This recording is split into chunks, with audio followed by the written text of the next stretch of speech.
주 여호와여, 그들이 나를 가리켜 말하기를 그는 비유로 말하는 자가 아니냐 하나이다 하니라. 오늘 우리가 함께 이 새벽에 함께 살펴볼 말씀은 에스겔서 20장 40절에서 49절 말씀입니다. 우리 함께 읽었던 말씀인데요, 이 말씀을 주제로 오늘 우리 큐티인에 보면 제목이 심판과 회복입니다. 심판인데 바로 하나님의 심판과 회복이죠. 여러분, 누가 심판받았다 하면 느낌이 어떨까요? 아마 그렇게 기분 좋은 느낌은 아니겠죠. 그런데 심판이라는 것을 그렇게 부정적으로 볼 것만 아닌 것 같아요. 심판, 재판, 비슷한 말이겠죠. 어떤 사람이 범죄를 저지르면 재판을 받게 됩니다. 저도 최근에 형사재판에 몇 번 참여할 기회가 있었는데요, 4살 딸을 둔 어떤 가장이 어떤 일로 인해서 이제 재판을 받을 상황에 놓였습니다. 제가 잘 아는 또 사람이고 또 제가 그 사건을 도와줄 변호사 소개하고 그래서 제가 좀 깊게 관여하게 됐습니다. 그래서 이제 처음에 재판 공판에 갔는데 그렇게 심하지 않은 것 같은데 좀 반복되는 그런 행위로 인해서 검사가 2년을 구형했습니다. 2년 구형해서 매우 놀랐죠.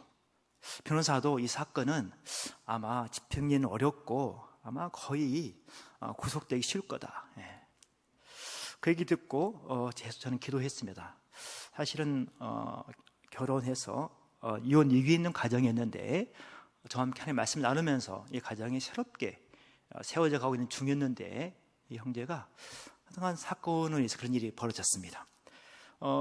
드디어 선고 날이 됐고요, 제가 너무 떨렸습니다. 아마 제가 그 형제보다 더 떨린 것 같습니다. 물론 저는 그 형제를 위해서 제가 이렇게 탄원서 쓰고 이렇게 해서 아이와 함께 살아갈 가정이니까 좀 잘 부탁드린다고 판사한테 또 검사한테 이렇게 썼습니다. 드디어 선고날이 되어서 이제 재판장에 저 뒤에 앉아 있었습니다. 그래서 피고인 누구누구 딱 판사가 부르더라고요. 재판장에 딱 선 겁니다, 형제가. 그래서 판사가 이래서 이런 죄질이 이렇게 좋지 않아서 당신은 징역 1년 6개월에 처합니다. 그 말 딱 듣는 순간에 저도 힘이 쭉 빠지고 그 힘이 쭉 빠진 거죠. 4살 딸과 이제 엄마만 살아가야 되는 상황이고 그 엄마는 너무 아무것도 모르는 엄마거든요. 놀랍게도 판사가 그러면서 이런 가정 상황이 있고 그래서 집행유예 2년을 구형합니다. 그렇게 해서 구속되지 않고 저와 함께 돌아오게 됐습니다. 너무 감사하죠. 재판 당해본 그 심정이 어떠한지 정말 처절하게 느꼈습니다. 이런 형사 재판에도 5대 원리가 있다고 그러면 5대 원리, 그게 5대 원리 중에서 진실 발견, 공정, 신속, 또 인권, 또 적정 절차 있답니다. 그러니까 결국에는 이 형사 재판도 5대 원리를 통해서 그 피고인 또 피해자 모든 사람들의 정의를 실현하기 위한 것이 재판이랍니다. 우리가 생각할 재판은 꼭 벌하기 위해서 있는 것이 아니라 정의 회복을 위해서 재판이 있는 거죠. 오늘 우리가 살펴볼 제목이 바로 심판과 회복인데요. 심판은 이제 구약의 심판이라는 단어가 가장 많이 나오는 성경이 에스겔입니다. 그리고 신약의 요한계시록인데요, 그만큼 에스겔 선지자는 심판에 대해서 특별한 의미를 갖고 있었던 것 같습니다. 그런데 이 심판은 히브리어로 미스파트 그러는데 하나님의 정의를 밝히기 위해 내려지는 판결, 이게 바로 심판이랍니다. 그러니까 우리 심판 당한다 그러면 그냥 이 사람은 그냥 버려 처형당한 느낌이지만 사실은 원래 심판의 의미는 하나님의 정의를 밝히기 위해 내려지는 판결, 다른 말로 하면 하나님의 옳음을 선포한 행위가 바로 심판이라는 것이죠. 구약에 하나님이 누군가에 대해서 아브라함은 창세기 18장 25절에서 하나님을 세상을 심판은 이 하면서, 그 아브라함 우리가 잘 알지 않습니까? 18장에 보면 의인은 50명 이렇게 벌하지 않겠습니까 등 물어보는 그 내용 보면, 그때 아브라함이 하나님은 세상을 심판은 이 하면서 아브라함도 하나님이 세상을 심판하는 사람을 알고 있었습니다. 그래서 이 아브라함부터 이어지는 이스라엘 역사는 놀랍게도 하나님의 심판과 회복이 계속 반복되는 역사입니다. 이 아담과 하와부터 계속해서 하나님의 심판은 계속 반복되었죠. 오늘 읽은 우리 본문에서도 하나님 에스겔에게 오늘 40절부터 49절 보면 회복과 심판을 예언하게 하십니다. 이 인류 역사가 시작되면서부터 하나님의 심판과 회복은 계속해서 반복되었는데요. 그러면 왜 그렇게 계속 심판과 회복이 반복될까요? 그것은 이 에스겔서의 가장 많이 반복되는 내용 중에 하나 내용인데요. 에스겔서에 18번이 나오는데 바로 너희 하나님이 여호와인 줄 알지라. 즉 모든 인류에게 하나님이 여호와인 줄, 다시 말해서 하나님이 인류의 주인이다 라는 것을 알게 하기 위해서 하나님이 계속해서 심판과 회복을 계속 반복하십니다. 오늘도 그런 측면에서 한번 심판을 살펴보면, 심판이 결국은 하나님의 옳음을 드러내는 것이고, 하나님께서 그런 옳음을 우리에게 전가시키셔서 우리가 그 옳음으로 살아가도록 하는 것이 하나님의 심판이구나 하면, 우리가 당한 어려움, 나라가 당한 어려움, 여러 가지 어려움 속에 분명히 메시지를 발견하게 되는 것이죠. 오늘 우리가 이제 40절부터 49절 말씀을 살펴볼 텐데요. 이 내용을 좀 더 이해하기 위해서는 왜 하나님께서 그렇게 이들을 심판하는지를 이유가 있습니다.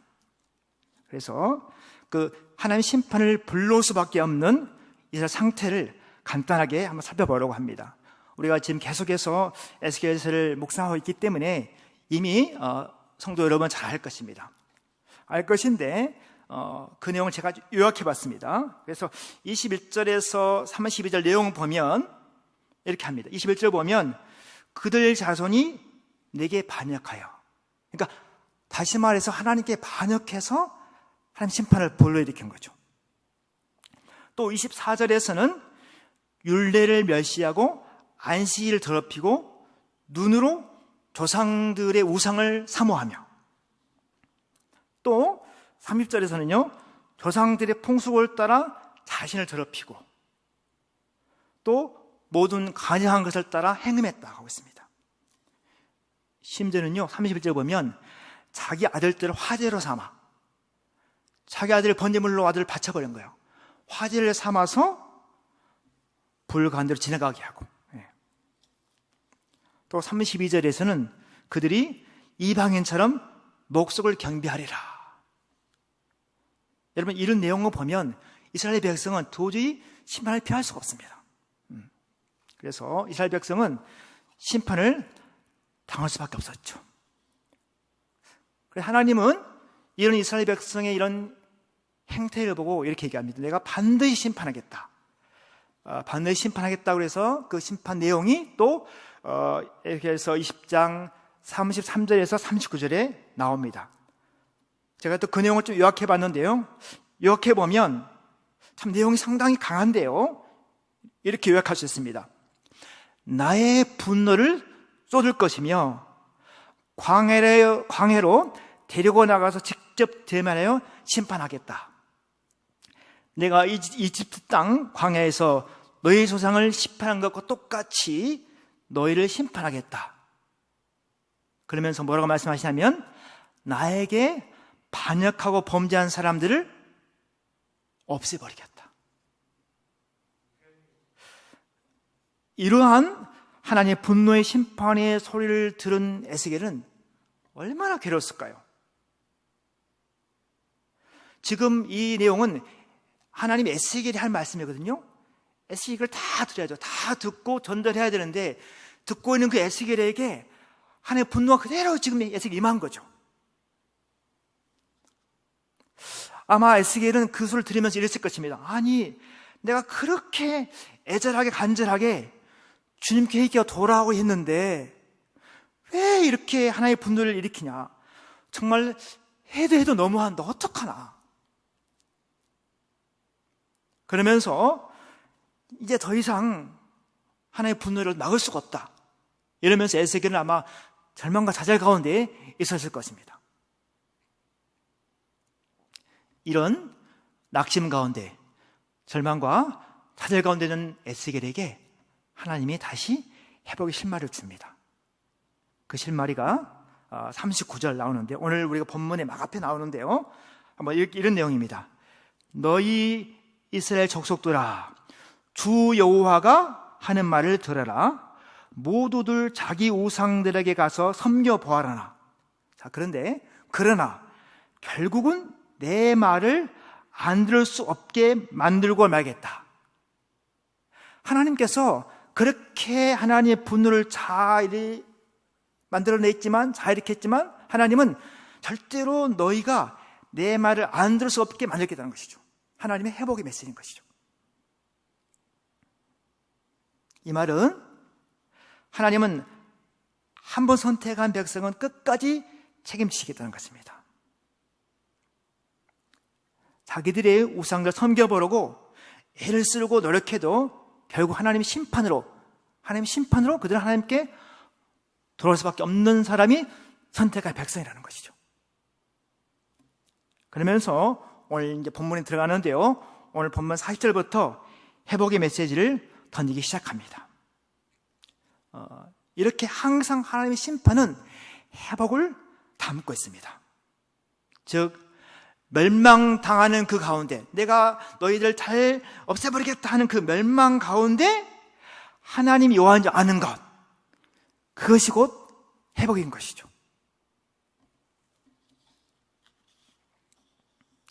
어, 40절 42절 새벽이니까 이 내용을 다 성경 읽지 않고요, 읽었으니까 이 40절에서 42절 이 긴 세 절을 요약하면 이렇게 요약할 수 있습니다. 자, 포로로 끌려갔어요. 지금 이스라엘 백성은 끌려갔는데 예배할 수 없어요. 근데 너희가 예배할 수도 없고 할 수 없는 캄캄한 상황에 있는 너희를 내가 다시 예루살렘으로 복귀시켜서 다시 내가 그곳에서 그리고 하나님께 예배하게 하겠다. 하나님 그런 백성으로 회복시키겠다는 것이죠. 아직 이스라엘 백성이 회복된 것은 아닙니다. 그런데 그 심판의 메시지를 듣다가 다시 하나님 에스겔에게, 에스겔, 하지만 내가 다시 그들을 예루살렘으로, 이스라엘로 다시 돌이켜서 그들을 그곳에서 예배하게 할 것이야. 그 말을 들은 에스겔은 얼마나 기뻤을까요? 여러분, 이것은요, 이렇게 하나님 음성이 민감한 사람, 선지자로 살아가는 사람들만 경험할 수 있는 기쁨과 감격이죠. 즉, 하나님과 생생하게 대화하며 어떤 현상이 나타나기 전에 미리 미래를 믿음으로 보며 살아갈 수 있는 파수꾼, 그 에스겔 같은 그런 부르심을 오늘 예배하는 우리도 똑같이 그렇게 불렀다는 것입니다. 우리도 그 에스겔처럼 그 앞이 안 보고 절망 상황 가운데 숨겨진 회복의 메시지를 들으면서 기쁨으로 살아갈 수 있는 그 파수꾼의 그런 은혜를 우리 모두에게 주셨다는 게 하나님의 말씀인 것이죠. 오늘 우리 43절, 오늘 본문 우리 43절을 함께 읽어보겠습니다. 43절인데요. 거기에서 너희가 자신을 더럽히며 살아온 길과 모든 행실을 기억하고 너희가 저질렀던 그 온갖 악행 때문에 너희가 스스로를 미워하게 될 것이다. 이 말씀 무슨 말씀이냐면 하나님의 심판을 통하여 회복의 메시지를 경험한 사람은 자신의 잘못된 행실과 과거를 철저히 회개한다는 것입니다.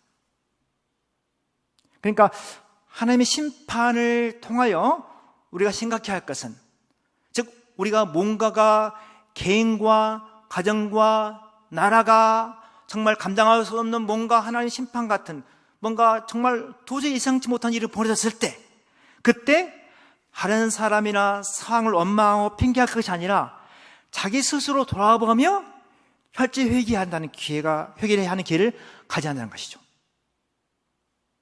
우리는 어떤 문제가 생기면 자꾸 다른 사람 핑계를 잡기 쉽습니다. 누가 그랬지? 누가 그랬지? 근데 하나님께서는 무슨 문제가 있고 예상치 않은 일이 있을 때 그때 너희 소위를 살펴라. 하나님이 지금 나에게 뭘 말씀하시지? 들으라는 것이죠.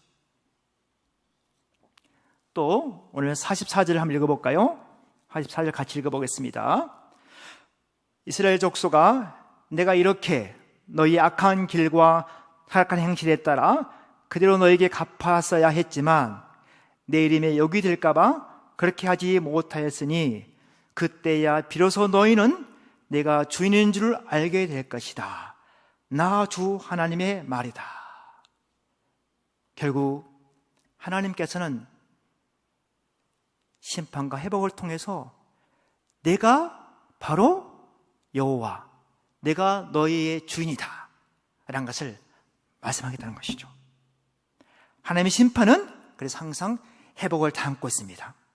하나님은 심판자로 오셔서 모든 사람으로 하여금 하나님이 모든 만물의 창조자이고 모든 만물은 하나님으로 말미암고 하나님 돌아간다, 이런 것을 계속해서 알려주기 원하십니다.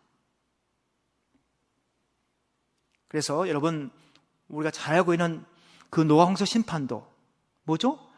하나님 심판자인 걸 알게 하기 위한 것이죠.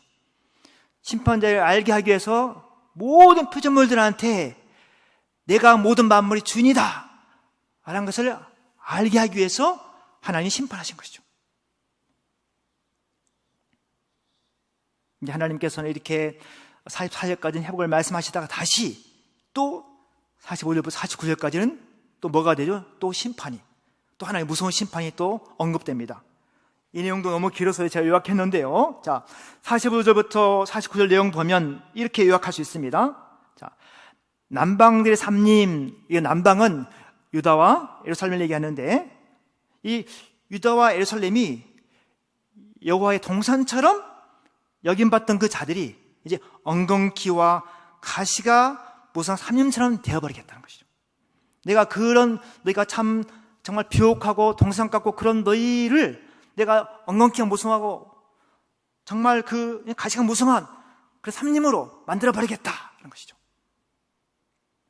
또 47절에서는 뭐라죠? 그 삼림을 내가 불태울 것이다. 왜 하나님께서는 그들을 불로 보호하셨는데 스스로 예루살렘을 그 보호하는 불이 되셨던 하나님께서 이제는 무슨 불이요? 소멸하는 불. 남에서 북까지는, 즉 가나안 남방인 브엘세바에서 단에 이르기까지 모든 얼굴이 그슬릴 것이라고 심판을 예언하게 하셨습니다. 아마 에스겔의 마음은 완전히 냉탕온탕. 심판 회복. 근데 에스겔은 이 과정을 통해서 하나님이 여호와인지 알았기 때문에 그 과정을 묵묵히 사람들에게 증거할 수 있었던 것이죠. 이런 하나님의 이런 심판의 예언을 들을 때 태도가 어떻게 해야 되는지 또 우리는 잠깐 살펴볼 필요가 있습니다. 오늘 읽지 않았습니다만 우리가 일요일 날 본래 세계를 묵상인데요. 이렇게 하나님의 심판이 임할 때 어떻게 되냐? 21장 6절을 보면 인자야 탄식하되 너는 허리가 끊어지듯 탄식하라. 그들의 목전에서 슬피 탄식하라. 즉 여러분, 하나님의 심판의 진동이 임할 때는 가슴을 치며 슬퍼하며 회개하라는 것입니다. 왜 하나님께서 이렇게 어려운 문제가 있고 이럴 때 왜 가슴을 치며 슬퍼하고 회개하라 할까요? 그것은 그렇게 우리가 슬퍼하고 회개하는 행위 자체가 하나님이 요한 걸 인정하는 행위이기 때문에 그렇습니다. 사랑하는 여러분, 우리는 하나님의 심판을 가볍게 여기면 안 됩니다. 물론 심판은 회복의 메시지가 있지만 심판은 가볍게 여기면 안 됩니다. 그래서 하나님께서는 우리 개인과 가정과 나라에 어려운 문제가 있을 때 그때마다 그 문제를 통하여 심판과 회복의 메시지를 계속해서 들려주기 원하신 것이죠. 그 심판과 회복의 메시지가 뭐라고요? 바로 하나님이 여호와인 줄 알라 것이죠. 지금 전 세계는 코로나19로 어려움을 겪고 있습니다. 우리 인간의 여러 가지 탐욕과 실수로 인해서 일어난 것이지만 사실은 하나님의 큰 허락함 속에 있는 것입니다. 다시 말해서 우리는 코로나19 상황 가운데도 하나님의 심판과 회복의 메시지가 있다는 것이죠. 다시 말해서 하나님께서는 이 코로나19 상황을 통해서 대한민국, 중국, 미국 모든 나라의 주인이 누구다? 하나님이다 라는 것을 알라는 것이죠. 즉 먼저 부름받은 그리스도인들이 그런 삶을 살기 원하신 것이죠.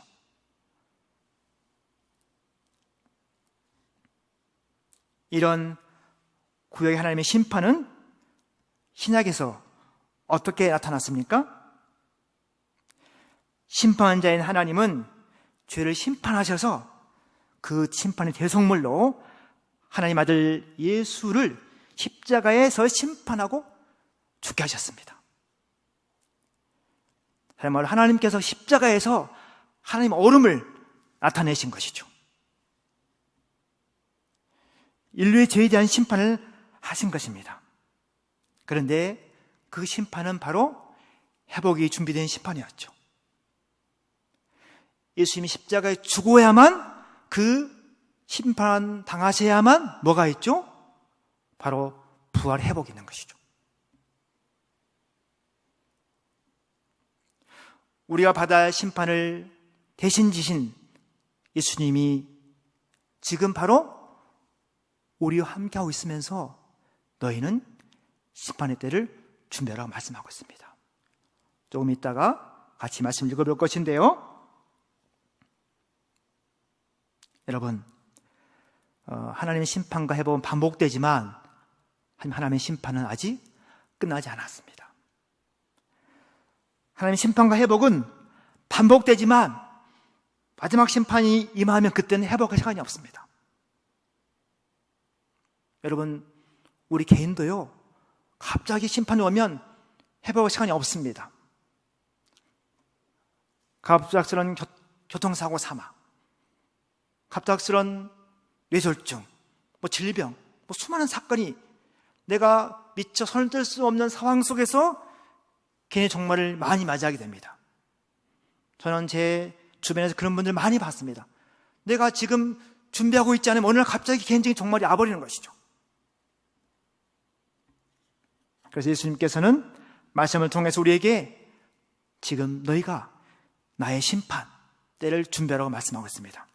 한번 그 말씀을 우리가 생각해 보기 위해서 이 시간 마태복음 24장 있는 말씀을 제가 24장 36절에서 44절까지 몇 절만 골랐는데요. 고른 말씀을 같이 한번 여기 화면에 띄어져 있으니까 같이 한번 천천히 한번 읽어보겠습니다. 마지막 시대에, 지금 마지막 때 예수님이 우리한테 뭐를 말씀하신지, 자, 36절, 37절, 38절, 또 42, 44, 한 6절만 같이 읽어보고 그 말씀을 마치겠습니다. 그러나 그날과 그때는 아무도 모르나니 하늘의 천사들도 아들도 모르고 오직 아버지만 아시느니라. 노아의 때와 같이 인자의 임함도 그러하리라. 홍수전에 노아가 방주에 들어가던 날까지 사람들이 먹고 마시고 장가들고 시집가고 있으면서 홍수가 나서 그들은 다 멸하기까지 깨닫지 못하였으니 인자의 임함도 이와 같으리라. 42절이요. 그러므로 깨어있으라. 어느 날에 너희 주가 임할는지 너희가 알지 못함이니라. 44절. 이러므로 너희도 준비하고 있으라. 생각하지 않은 때에 인자가 오리라. 제가 방금 말씀드린 대로 여러분, 우리 개인적인 종말의 때가 우리 모두에게 오고 있습니다. 우리 모두는 다, 여러분, 우리 모든 사람들은 한 걸음 한 걸음 죽음을 향해서 달려가고 있습니다. 10살은 10km, 30살은 30km, 60은 60km 달려가고 있는 것이죠. 그래서 우리가 준비하지 못한 때 하나님의 심판을 끝나버리면 안 되기 때문에 우리는 늘 깨어 있어야 되는 것이죠. 그러면 우리가 이렇게 하나님의 심판과 회복을 매일 겪으면서 사는 길은 한 가지입니다. 매일매일 하나님 나라로 살아가는 것입니다. 오늘 정말이 올지 모른다는 그 마음으로 매일매일 천국으로 사는 것입니다. 여러분, 요한계시록에서 심판에 대한 내용이 많이 나오는데 그 요한계시록 20장에서 언급되고 있는 하나님 심판도 바로 하나님이 여호와인 줄 알고 예수를 그리스도로 주인 삼아 사는 사람은 축복의 심판이고 회복의 심판이기 때문에 절대 두려워할 것이 없습니다. 오히려 기쁨의 시간이 되는 것이죠.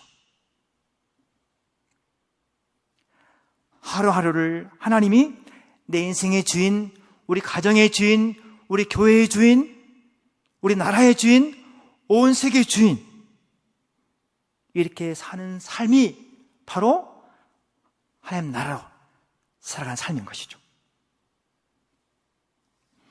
이렇게 하나님이 여호와인 줄 아는 사람은 하나님과 함께 동행하는 것 자체를 가장 큰 소망 삼아 삽니다. 그래서 그런 분들은 매일매일 주님 한 분으로 충분하기 때문에 오늘 충실하게 살며 오늘 하나님 나라로 살며 다시 오실 주님을 기다리는 거룩한 신부로 살게 됩니다. 하나님은 우리에게 다시 말씀하십니다. 나의 심판이 임하였다. 그리고 내 심판 속에는 회복의 맺을 들어라. 그런 은혜가 여러분 모두에게 흘러가기를 진심으로 축원합니다. 이 시간 우리 말씀 기억하면서 함께 하나님의 공의 찬양하며 주 앞에 나아가도록 하겠습니다.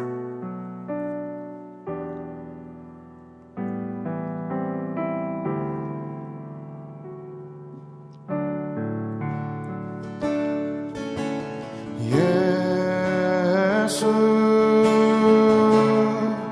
하나님의 공의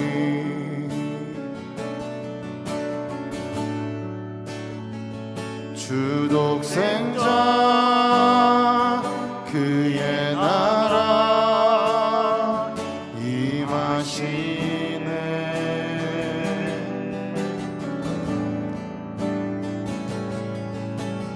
예수 재물이 되신 주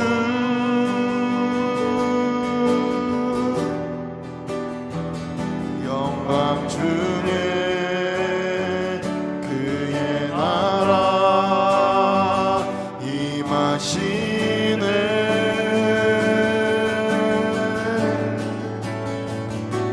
주의 나라 영원하며 그의 영광 무궁하리. 왕의 위엄과 능력이 이제 임하였으니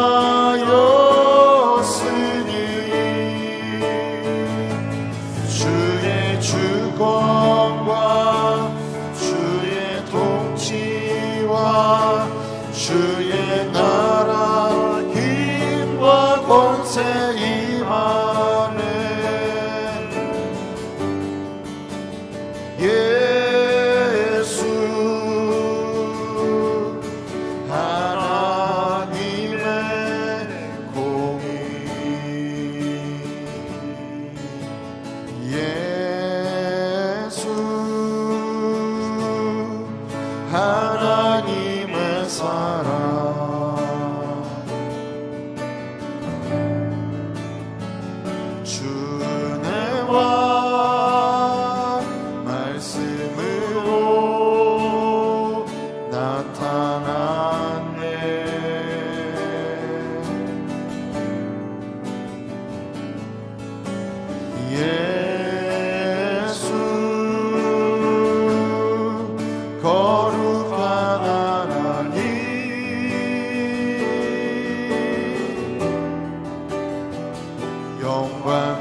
나라